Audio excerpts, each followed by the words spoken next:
और अब खबर यूपी पुलिस के एक दारोगा की, जो मारपीट के आरोपी बदमाश को हिरासत में लेता है, फिर कुछ रसूखदारों के फोन आने पर बिना किसी कार्रवाई के छोड़ देता है। अहम बात यह है कि एसआई फोन आने पर बदमाशों को छोड़ने के बाद कैमरे के सामने कबूल भी कर रहा है।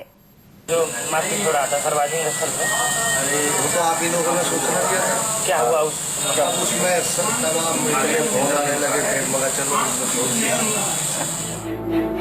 बयान आप सुन चुके हैं और आप देख भी चुके हैं कि कैसे एक पुलिस वाला आरोपियों को छोड़ने की बात बड़े आराम से बता रहा है। हंसते मुस्कुराते हुए एक दारोगा इस बात को कबूल कर रहा है कि उसने मारपीट के आरोपियों पर कोई कार्रवाई नहीं की। अब आप इन साहब का परिचय भी जान लीजिए। इनका नाम है धर्मेंद्र गोस्वामी, जो मऊ जनपद के एक थाने में बतौर एसआई तैनात है। अब आपको पूरा मामला भी बताते हैं। दरअसल बीती मंगलवार की रात कुछ बदमाश शराब के नशे में धुत होकर आम लोगों के साथ मारपीट कर रहे थे, जिसकी सूचना पुलिस को दी गई। एसआई धर्मेंद्र गोस्वामी ने मारपीट करने वाले कुछ बदमाशों को गिरफ्तार भी किया था। और अब असली कहानी जान लीजिए। एसआई गोस्वामी ने गिरफ्तार किए गए बदमाशों को कुछ ही घंटों में छोड़ दिया।